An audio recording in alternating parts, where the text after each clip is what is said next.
ನೀವೆಲ್ಲರೂ ಪತಿಯ ಗ್ರಹಕ್ಕೆ ಒಟ್ಟಿಗೆ ಹೊರಟು ನಿಂತಾಗ ಬಾನಿನಲ್ಲಿ ಚಂದಿರ ನಕ್ಷತ್ರಗಳಿಲ್ಲದೆ ಅದು ಹೇಗೆ ಶೂನ್ಯ ಎನಿಸುತ್ತದೆಯೋ ಹಾಗೆ ಈ ಅರಮನೆಯಲ್ಲಿಯೂ ಎಲ್ಲಿ ಶೂನ್ಯ ಆವರಿಸಿ ಬಿಡುತ್ತದೋ ಎಂದೆನಿಸುತ್ತಿದೆ.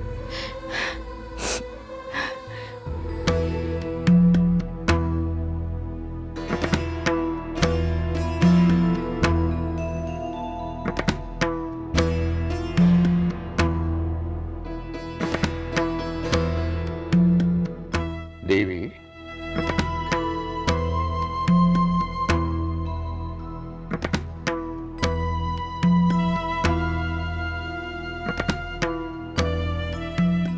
ದೇವಿ,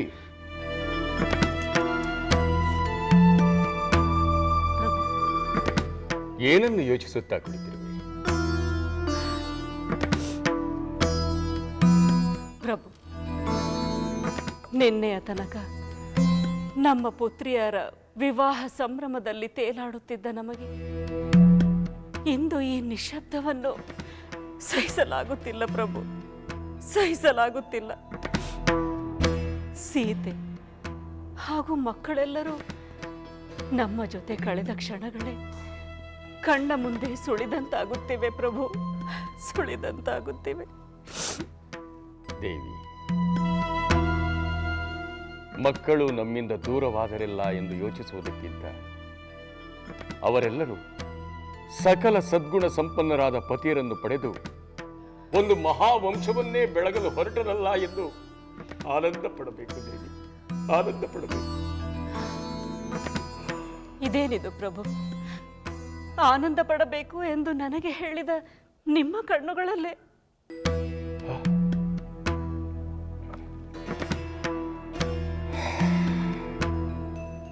ಇದು ಕಣ್ಣೀರಲ್ಲ ದೇವಿ, ಆನಂದ ಬಾಷ್ಪ, ಆನಂದ ಬಾಷ್ಪ. ನಮ್ಮ ಪುತ್ರಿಯರು ರಘುವಂಶದ ಸೊಸೆಯಂದಿರಾಗಿ ತೆರಳುತ್ತಾರೆಂದು ನಾನು ಕನಸಿನಲ್ಲಿಯೂ ಎಣಿಸಿರಲಿಲ್ಲ. ಇಂತಹ ಅನಿರೀಕ್ಷಿತ ಮಹೋನ್ನತ ಕಲ್ಯಾಣವೊಂದು ನೆರವೇರಿರುವುದು ನನಗೀಗಲೂ ಕನಸು, ಕಲ್ಪನೆಯೋ ಕಥೆಯೋ ಎಂದೆನಿಸುತ್ತಿದೆ. ನಮ್ಮಿಂದ ಇಂತಹ ಮಹೋನ್ನತ ಕಲ್ಯಾಣವನ್ನು ನೆರವೇರಲ್ಪಟ್ಟಿರುವುದು ಆಶ್ಚರ್ಯವೆನಿಸುತ್ತಿದೆ, ಆಶ್ಚರ್ಯವೆನಿಸುತ್ತಿದೆ.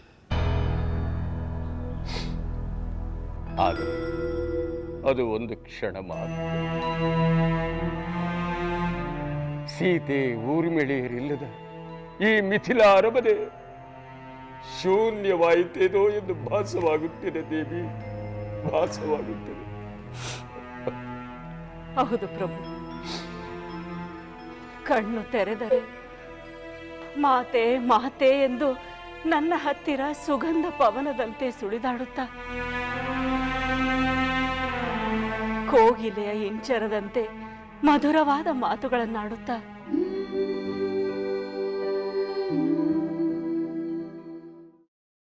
ಮಾತಾಶ್ರೀ. ಸೀತೆ ಮಗಳೇ, ನಾನೆಂದಾದರೂ ಊರ್ಮಿಳೆಗೆ ತೋರಿದ ಪ್ರೀತಿಗಿಂತ ಕಡಿಮೆ ಪ್ರೀತಿಯನ್ನು ನಿನಗೆ ತೋರಿದ್ದೇನೆ? ಮಾತಾಶ್ರೀ, ಹಾಗೆ ಹೇಳಿದವರು ನಿಮ್ಮ ಒಳ್ಳೆಯ ಗುಣದ ಅರಿವಿಲ್ಲದವರು.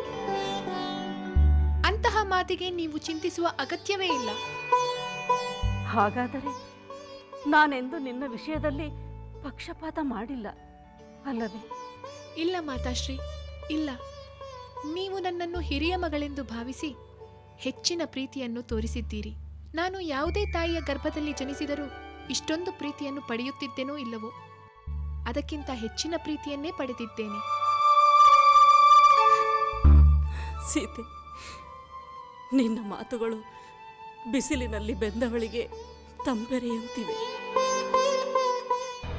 ಹಂಸದಂತೆ ನಡೆದಾಡುತ್ತಾ ಬೆಳದಿಂಗಳ ನಗುವನ್ನು ಚೆಲ್ಲುತ್ತಾ ಆ ತಾರೆಗಳಂತೆ ಕಂಗೊಳಿಸುತ್ತಿದ್ದ ನಮ್ಮ ಮಕ್ಕಳು ಈಗ ಕನಸು ಎಂಬ ಸತ್ಯ ಅರಿವಾದೊಡನೆ ನನ್ನಲ್ಲಿ ಶೂನ್ಯ ಆವರಿಸಿದಂತಾಗುತ್ತಿದೆ ಪ್ರಭು, ಶೂನ್ಯ ಆವರಿಸಿದಂತಾಗುತ್ತಿದೆ. ಹೌದು,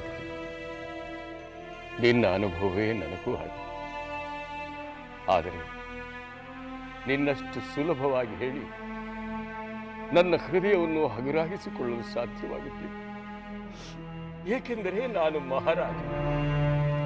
ಮಹಾರಾಜ ತನಗೆ ಬರುವ ಭಾವನೆಗಳನ್ನೆಲ್ಲ ಬಯಲಾಗಿಸುವಷ್ಟು ಸ್ವತಂತ್ರದಲ್ಲ ದೇವಿ, ಸ್ವತಂತ್ರದಲ್ಲ.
ಮಹಾರಾಜ, ನವ ದಂಪತಿಗಳೇ, ಒಂದು ಕುಲದ ಹಿರಿಮೆಯನ್ನು ಸಾರುವ ಒಂದು ಮಹಾನ್ ಮಂಗಳ ಕಾರ್ಯ ನಡೆದಾಗ ಅದನ್ನು ಆಶೀರ್ವದಿಸುವುದು, ಕುಲದೈವವನ್ನು ಪ್ರಾರ್ಥಿಸುವುದು ಕುಲದ ಸತ್ಪರಂಪರೆ. ಆದ್ದರಿಂದ ನೀವು ನಿಮ್ಮ ಕುಲದೈವವಾದ ಆದಿತ್ಯನನ್ನು ಪ್ರಾರ್ಥಿಸಿ.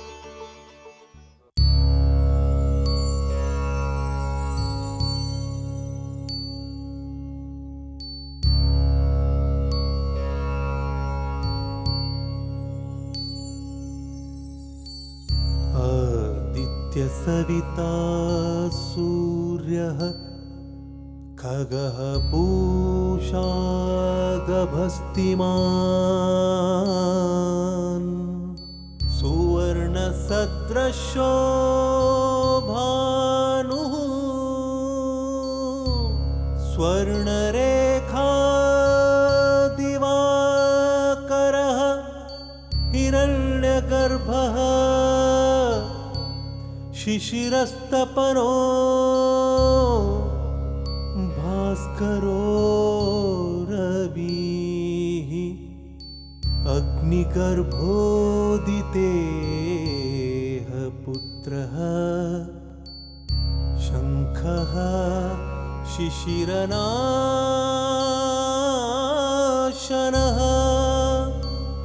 हरिदश्वः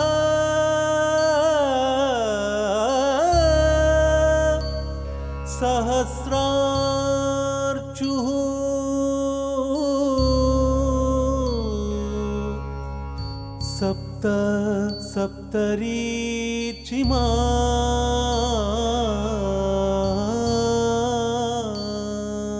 सप्तरीचिमान् तिमिरोन्मथनः शम्भुः त्वष्टा मार्ताण्ड अंशुमान्।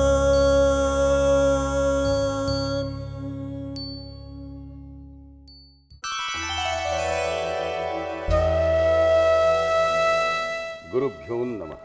ಮಹಾರಾಜ, ಸುಖೀ ಭವ.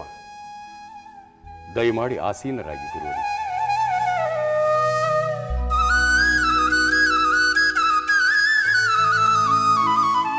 ಗುರುವರಿಯ, ಇಂದು ಕೆಲವು ಕಾಲ ತಮ್ಮ ಹಿತವಚನಗಳನ್ನು ಕೇಳುತ್ತಾ ನಮ್ಮ ಮನಸ್ಸನ್ನು ಹಗುರಾಗಿಸಿಕೊಳ್ಳಬೇಕೆಂದು ಆಲೋಚಿಸುತ್ತಿರುವಂತೆ ತಾವು ಆಗಮಿಸಿದ್ದು ಕತ್ತಲಲ್ಲಿ ಕಂಗೆಟ್ಟವನ ಎದುರು ನಂದಾದೀಪವನ್ನು ಹಿಡಿದು ಬಂದಂತಿದೆ. ಹೌದು ಗುರುವರ್ಯ, ನಮ್ಮ ಮಕ್ಕಳ ವಿವಾಹ ನಡೆಯುತ್ತಿದ್ದಾಗ ನಮ್ಮ ಮನಸ್ಸಿಗೆ ಆಗುತ್ತಿದ್ದ ಸಂತೋಷವನ್ನು ವರ್ಣಿಸಲು ಪದಗಳೇ ಇಲ್ಲವೇನೋ ಎನಿಸುತ್ತಿತ್ತು. ಆದರೆ ಮಕ್ಕಳೆಲ್ಲ ಹೊರಟು ನಿಂತಾಗ ಒಂದೆಡೆ ಆನಂದ, ಇನ್ನೊಂದೆಡೆ ವಿಯೋಗದ ದುಃಖ. ಈ ಎರಡೂ ಭಾವನೆಗಳು ಅನುಭವಿಸಿದವನಿಗೆ ಮಾತ್ರ ಅರ್ಥವಾಗಲು ಸಾಧ್ಯ ಎನ್ನಿಸಿತು. ಆದರೀಗ ಮಕ್ಕಳೆಲ್ಲರೂ ಹೋದ ಮೇಲೆ ಏನೋ ಒಂದು ರೀತಿಯ ಶೂನ್ಯ ಆವರಿಸಿದಂತಾಗಿ ಮನಸ್ಸಿಗೆ ಯಾವುದೂ ಬೇಡ ಎನಿಸುತ್ತಿದೆ. ಮಕ್ಕಳೊಡನೆ ಕಳೆದ ಕ್ಷಣಗಳೇ ನೆನಪಾಗಿ ಮನಸ್ಸನ್ನು ಕಾಡುತ್ತಿವೆ. ನೀವೇ ಹೇಳಿ ಗುರುಗಳೇ, ಇಂತಹ ಪರಿಸ್ಥಿತಿಯಲ್ಲಿ ಎಷ್ಟು ಕಾಲ ಇರಲು ಸಾಧ್ಯ? ಹಾಗೆ ಇರುವುದು ಎಷ್ಟರ ಮಟ್ಟಿಗೆ ಸರಿ? ರಾಜ ದಂಪತಿಗಳೇ, ವಿವಾಹದ ನಂತರ ಕನ್ಯಾಪಿತೃಗಳು ಇಂತಹ ಭಾವನೆಯನ್ನು ಅನುಭವಿಸುವುದು ಸಹಜ. ಆದರೆ ಈ ಭಾವನೆಗಳನ್ನು ಮೀರಿ ಸತ್ಯವನ್ನು ಯೋಚಿಸಿದಾಗ, ಕರ್ತವ್ಯವನ್ನು ಅವಲೋಕಿಸಿದಾಗ ನಿಮ್ಮ ಮನಸ್ಸಿಗೆ ನೀವೇ ಸಮಾಧಾನವನ್ನು ತಂದುಕೊಳ್ಳುವಿರಿ. ಕನ್ಯೆ ವಿವಾಹ ಮಾಡುವುದು, ಪತಿಗ್ರಹಕ್ಕೆ ಕಳುಹಿಸುವುದು ಕರ್ತವ್ಯ ಮತ್ತು ಧರ್ಮ. ಅದರ ಪರಿಪಾಲನೆ ನಿಮ್ಮಿಂದ ಆಗಿದೆ.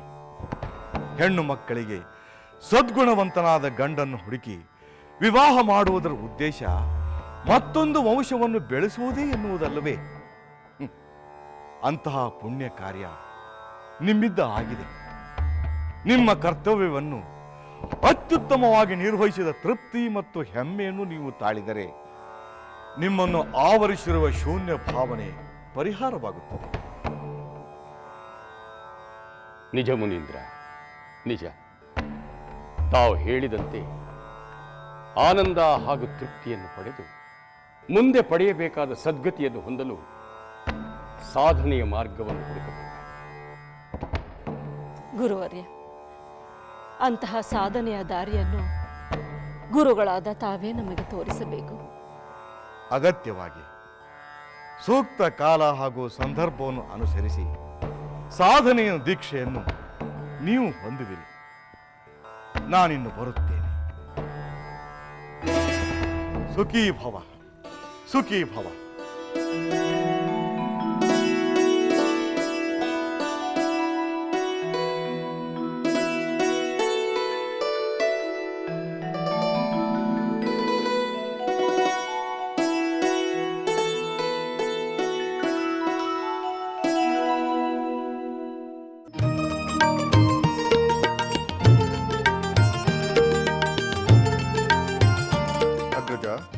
ನನ್ನನ್ನು ಬರ ಹೇಳಿದ್ಯಾ? ಬಾ, ಕುಳಿತು. ಸಹೋದರ ವಿಭೀಷಣ, ನಿನಗೆ ಒಂದು ಶುಭ ಸಮಾಚಾರವನ್ನು ಹೇಳಲು ನಾನಿಲ್ಲಿಗೆ ಕರೆಸಿದೆ. ಈ ಲಂಕೆಯಲ್ಲಿ ಶುಭ ಸಮಾಚಾರವನ್ನು ಕೇಳಿ ಬಹಳ ದಿನಗಳೇ ಆಗಿ ಹೋದವು. ಆದ್ದರಿಂದ ಶುಭ ಸಮಾಚಾರವನ್ನು ಕೇಳಲು ಕಾತುರನಾಗಿದ್ದೇನೆ. ದಯಮಾಡಿ ತಿಳಿಸು. ಸೋದರಿ ಶೂರ್ಪನಖಿ, ಈ ವಿಚಾರವನ್ನು ನಾನೇ ತಿಳಿಸಲೋ ಅಥವಾ ನೀನೇ ತಿಳಿಸುತ್ತೀಯೋ? ಅದಕ್ಕೇನಂತೆ, ನಾನೇ ತಿಳಿಸುವೆ. ಸಹೋದರ ವಿಭೀಷಣ, ನೀವಿಬ್ಬರು ಸೋದರ ಮಾವನಾಗುತ್ತಿದ್ದೀರಾ. ಹೇಳಿದೆಯಾ ವಿಭೀಷಣ? ನಮ್ಮ ಸೋದರಿ ತಾಯಿಯಾಗುತ್ತಿದ್ದಾಳೆ. ಬಹಳ ಸಂತೋಷ, ಬಹಳ ಸಂತೋಷ. ಸೋದರಿ, ಉತ್ತಮ ಗುಣದ ಮಗುವನ್ನು ಹೆತ್ತು ಧನ್ಯಳಾಗು. ಸೋದರಿ, ನನ್ನಂತಹ ಪರಾಕ್ರಮಶಾಲಿಯಾದ ಮಗುವಿಗೆ ಜನ್ಮವಿತ್ತು ಮಹಾತಾಯಿಯಾಗು. ಈ ಶುಭ ಸಂದೇಶದ ಸಂದರ್ಭದಲ್ಲಾದರೂ ನಿನ್ನ ಪತಿಯ ದರ್ಶನ ಆಗುತ್ತದೆ ಎಂದು ನಾನು ತಿಳಿದಿದ್ದೆ. ಆದರೆ ನಿನ್ನ ಪತಿಯು ಬಂದ ಹಾಗೆ ಕಾಣುತ್ತಿಲ್ಲ. ಹೌದು, ಅವರು ಬರಲಾಗಲಿಲ್ಲ. ಈ ಸಂತೋಷದ ವಿಷಯ ತಿಳಿದ ಕೂಡಲೇ ಅವರು ಸಂಭ್ರಮದ ತಯಾರಿಯಲ್ಲಿದ್ದಾರೆ. ನನಗೆ ನಿಮ್ಮಿಬ್ಬರಿಗೂ ಕೂಡಲೇ ಈ ವಿಷಯವನ್ನ ತಿಳಿಸಬೇಕು ಎನ್ನಿಸಿತು. ನಾನು ಬಂದು ಬಿಟ್ಟೆ. ಸೋದರಿ, ನಿನಗೆ ಮಗುವಾದ ಮೇಲೆ ನಿನ್ನ ಪತಿಯು ಇಲ್ಲಿಗೆ ಬಂದೇ ಬರುತ್ತಾನೆ. ಆಗ ಅವರಿಗೆ ಉಪಚಾರ ಉಡುಗೊರೆಗಳನ್ನು ನೀಡಿದರಾಯಿತು. ಈಗ ನೀನು ನಿಶ್ಚಿಂತೆಯಿಂದ ನಿನ್ನ ಮಗುವಿಗೆ ಈ ಲಂಕೆಯಲ್ಲೇ ಜನ್ಮ ನೀಡು. ಮೊದಲ ಮಗು ತವರಿನಲ್ಲಿಯೇ ಜನಿಸಲಿ. ಆಗಲಿ, ಹಾಗೆ ಆಗಲಿ. ನಾನು ಯೋಚಿಸಿ ನಿರ್ಧರಿಸುತ್ತೇನೆ. ನಾನು ಇಲ್ಲೇ ಇದ್ದರೆ ನನ್ನ ಮಗುವಿಗೆ ನಿಮ್ಮಂತ ಸಹೋದರರ ಗುಣಗಳು ಬಂದು ಆತನು ಜಗದ್ವಿಖ್ಯಾತಿ ಆಗುತ್ತಾನೆ ಎನಿಸುತ್ತಿದೆ. ಹಾಗೆ ಜಗದ್ವಿಖ್ಯಾತನಾಗಬೇಕಾದರೆ ಅವನಿಗೆ ನನ್ನ ಗುಣಗಳು ಬರಬೇಕು. ಈ ವಿಭೀಷಣನ ಗುಣವೇನಾದರೂ ಬಂದರೆ ಬರೀ ಒಣ ಮಾತಿನಿಂದ ಬುದ್ಧಿ ಹೇಳುತ್ತಾ ಜನರಿಗೆ ಬೇಸರ ತರಿಸುವ ಮಗುವಾಗಿ ಬಿಡುತ್ತಾನೆ. ಇನ್ನು ಆ ಕುಂಭಕರ್ಣನ ಗುಣ ಬಂದರೆ ಸದಾ ನಿದ್ದೆ ಮಾಡುವ ಮಗುವಾಗಿ ಬಿಡುತ್ತಾನೆ. ಈ ಬುದ್ಧಿ ನಿದ್ದೆಗಳ ಹಂಗಿಲ್ಲದೆ ಪ್ರಚಂಡ ಪೌರುಷದಿಂದ ಪರಮ ಸುಖವನ್ನು ಅನುಭವಿಸುತ್ತಿರುವವನು ಈ ರಾವಣನೊಬ್ಬನೇ. ಹೌದು, ನಿನ್ನ ಮಾತು ನಿಜ. ನನ್ನ ಮಗನಿಗೆ ನಿನ್ನ ಗುಣಗಳೇ ಬರಲಿ.